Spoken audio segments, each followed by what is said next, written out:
Now, the Madlanga Commission wrapped up its work for the week early today.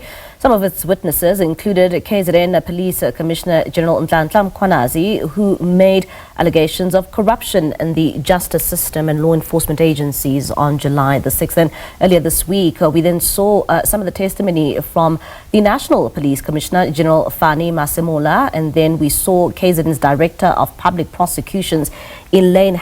And just yesterday, of course, another expert, legal expert within the SAPS, also giving testimony at the Madlanga Commission. Now, for more on this, let's now bring in security strategist and retired Interpol Ambassador Andy Mashaile for more on the proceedings which took place this week. Andy, thank you so much for your time this evening here on SABC News. I mean, let's start off here. Of course, the Madlanga Commission of Inquiry continuing this week. We saw National Police Commissioner General Fannie Masemola taking to the witness box and giving us his testimony and his version of events. Also then at the same time, of course, corroborating some of the testimony in which we saw from General Nhlanhla Mkhwanazi last week. What do you make so far when it comes to the testimony which we saw this week when it comes to the National Police Commissioner?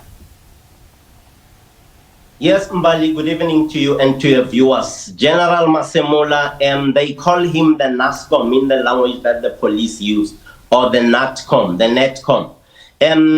All his evidence corroborated what Nhlanhla Mkhwanazi had alleged. I will not say it proves. I will say it lends credence to what General Nhlanhla Mkhwanazi was saying. One, he raised the issue that the minister overreached in the operations of the South African police services when he did not have the authority to do so. He brought in a sizable number of examples that led to a fallout between himself and the minister. In one of the meetings, the meeting ended abruptly when the minister walked out and they couldn't come to a sensible conclusion. He therefore concluded that he will not be raising the issue of overreach and the minister violating his own rules and responsibility as a minister, that of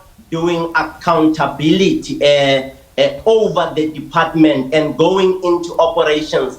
General Masemola told us that he didn't want to do that because if he had told the minister that he was not going to comply with the instruction to disband or dismantle or disestablish the PKTT, it would be a career-limiting move for him, and therefore he decided not to say anything to the minister. And at the same time, Mr. Mashaile, we also then heard from the National Police Commissioner also then, drawing in the name of the president and saying that, well, it seems as if there was a discussion between the president as well as the police minister, Senzo Mchunu, about the disbandment. And this testimony has then also then made the ad hoc committee in Parliament to place the president as one of the witnesses for that, specific session that is yet to take place on the 7th of October. What do you make of the president now also then been drawn into the picture? Bali, that was the second point that was critical in the submission or the testimony of the NASCOM. He indicated that he briefed the president somewhere in February. And he made the president aware that moves were afoot by the minister to disband or to dismantle the PKTT. And the president said to him that he was going to speak to Minister Mchunu. After the disbandment, he went back to the president and said, the team has been disbanded. And the president said, "Ow," that's the expression that he used.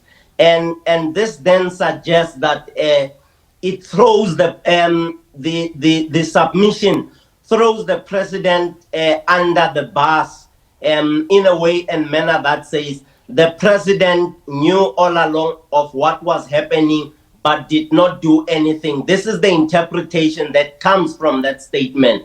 Otherwise, one would not be surprised, one and all would not be surprised by the fact that he engaged with the National Commissioner. So one is expecting from that testimony that the Madlanga Commission might want to have a word with the president in pursuance of what is the truth, who is telling the truth and who is not telling the truth. And Mr. Mashaile, let's also then talk about the two other witnesses in which we saw the SAPS head of legal also then taking to the stand, also talking about what you touched on, and that was the issue of overreach, and also the NPA also then saying that they would have strongly advised against, of course, not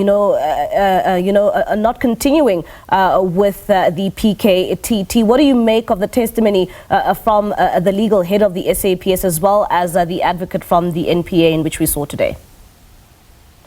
The testimony was devastating, Bali.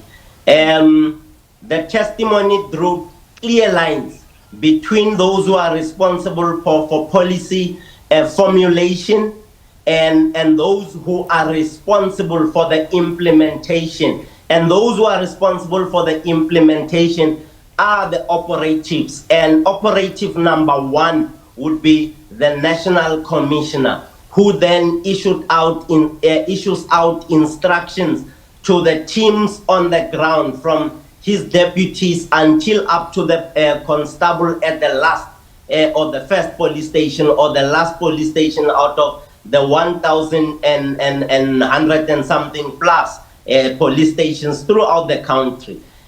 She did indicate that the minister, according to the constitutional prescripts and the SAPS Act 68 of 1995, clearly demarcates the Constitution, tells them what the minister can do and what the minister cannot do. Also tells what the NASCOM can do and what the NASCOM cannot do. And the minister is not a person who can jump into a marked vehicle, Mbali, or a flying squad vehicle and go and arrest Mbali, because he does not have that power. According to that testimony, in as much as the National Commissioner cannot go into the office of the minister and start to tell them how to operate policy. There was a clear line of distinction. All right, Mr. Mashaile, thank you so much for your time. That's Andy Mashaile, the security strategist and retired Interpol Ambassador, giving us a wrap of what transpired at the Madlanga Commission this week.